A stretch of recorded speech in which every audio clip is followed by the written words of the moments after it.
नमस्कार, इन खबर देख रहे हैं आप और मैं हूं आपके साथ जानिसार खान। देखिए, हरियाणा में अब चुनावी परिणाम आने के बाद आज सब सरकार बनने की तैयारी शुरू हो गई है।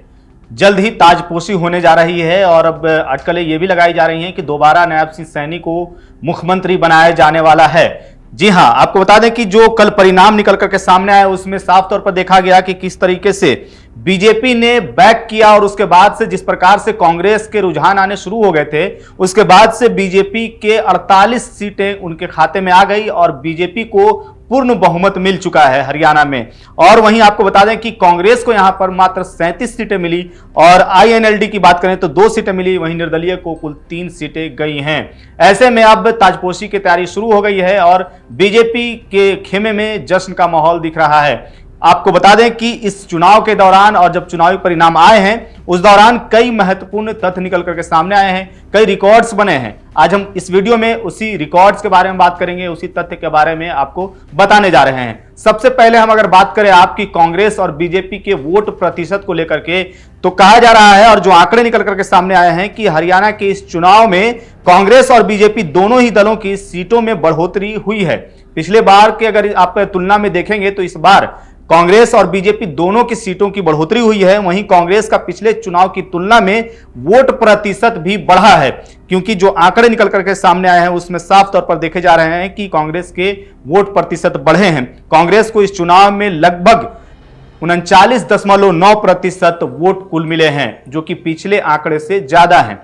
वहीं अब हम बात करते हैं कि हरियाणा विधानसभा चुनाव में नायब सिंह सैनी के कुल कैबिनेट में जो मंत्री थे उनमें से 10 में से 8 मंत्रियों को हार का सामना करना पड़ा है। इस बार के चुनाव में जो कल परिणाम सामने आए हैं उसमें से 8 नायब सिंह सैनी के मंत्री जी जो हैं वो हार चुके हैं, उनको हार का सामना करना पड़ा है। हारने वाले में रणजीत सिंह चौटाला भी शामिल हैं। रणजीत सिंह चौटाला जो कि एक बड़ा नाम कह सकते हैं आप, उसमें जो हार चुके मंत्री हैं उनमें इनका नाम शामिल है।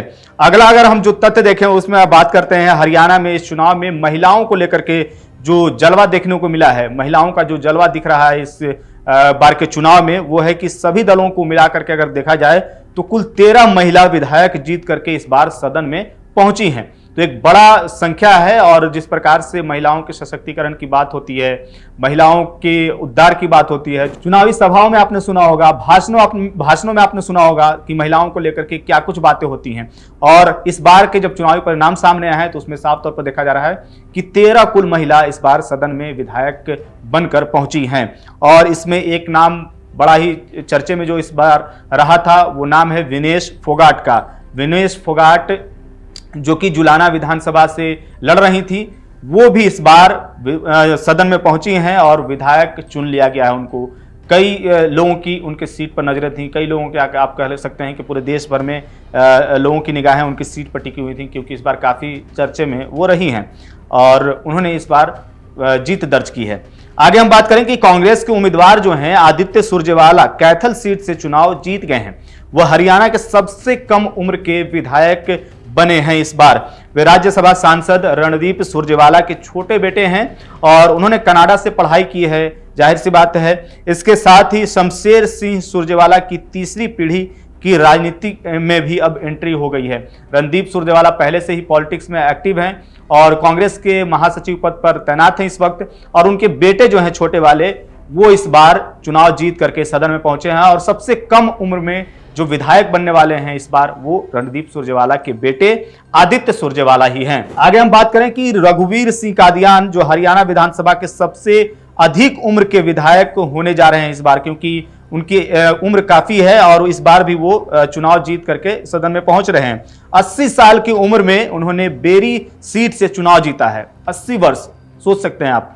उनके प्रोटेम स्पीकर भी बनाने की बात चल रही है और ऐसी संभावना जताई जा रही है कि उन्हें रघुवीर सिंह कादियान को इस बार प्रोटेम स्पीकर जो है बनाया जा सकता है, क्योंकि एक सीनियर लीडर हैं और इस बार भी वो चुन करके पहुंचे हैं सदन में। वहीं अगर हम बात करें आगे की उचाना कला सीट से बीजेपी के देवेंद्र चतुर्भुज अत्री ने महज 32 वोटों के अंतर से प्रदेश के सबसे कम मार्जिन वाली जीत दर्ज की है। सोचिए आप, 32 सीट, अगर 32 सीट का हेरफेर होता तो इनके हार का चांसेस था और इन्होंने सबसे कम अंतर वाले अंकों से इन्होंने सीट जो अपनी बचाई है। और फिरोजपुर झिरका से कांग्रेस के मामन खान जो हैं उन्होंने 98,441 मतों के अंतर से शानदार जीत दर्ज की है।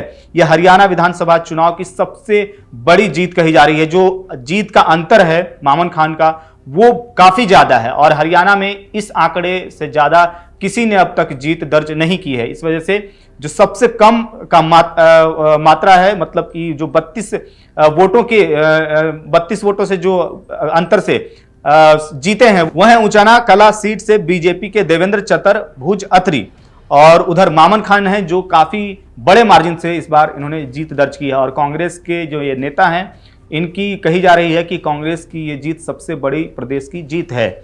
वहीं बात करें हम गीता भुक्कल की, जो 5वीं बार चुनावी जीतने में सफल रही हैं, उन्होंने 12,979 मतों से चुनाव इस बार जीता है। ये सीनियर लीडर हैं। अब बात करें बीजेपी नेता घनश्याम सर्राफ ने भवानी सीट से चौथी बार जो है उन्होंने भी जीत दर्ज की है। उन्होंने 55,000 से अधिक मतों के साथ माकपा के उम्मीदवार को हराया है। अब बात कर लेते हैं भूपेंद्र सिंह हुड्डा की, जो एक बड़े ही चर्चित चेहरे रहे हैं, एक बड़ा नाम है हरियाणा की राजनीति में भूपेंद्र सिंह हुड्डा। वो एक बार फिर उन्होंने रिकॉर्ड मतों से जीत दर्ज की है और गढ़ी सांपला किलोई सीट से भूपेंद्र सिंह हुड्डा ने 71,465 मतों से जीत दर्ज की है। हालांकि कांग्रेस को इस बार हरियाणा में काफी निराश होना पड़ा है, और निराश इसलिए भी क्योंकि जो उम्मीदें थी कांग्रेस को वो उस पर खरी नहीं उतर पाई है। जो परिणाम आने चाहिए थे, ऐसा कांग्रेस को लग रहा था कि हरियाणा में वो कांग्रेस इस बार सरकार बनाने जा रही है, क्योंकि बीजेपी के खिलाफ कहा जा रहा था कि एंटी इनकम्बेंसी है। इसलिए कांग्रेस जो है वो काफी आत्मविश्वास में थी कि इस बार हरियाणा में कांग्रेस की सरकार बनने जा रही है। भूपेंद्र सिंह हुड्डा भी मुख्यमंत्री बनने के सपने देखने लगे थे, क्योंकि जब कल वीडियो निकल करके सामने आई भूपेंद्र सिंह हुड्डा की, उसमें वो थोड़ा इमोशनल होते हुए नजर आए थे, आंखों से आंसू छलकते हुए दिखे थे भूपेंद्र सिंह हुड्डा के आंखों से।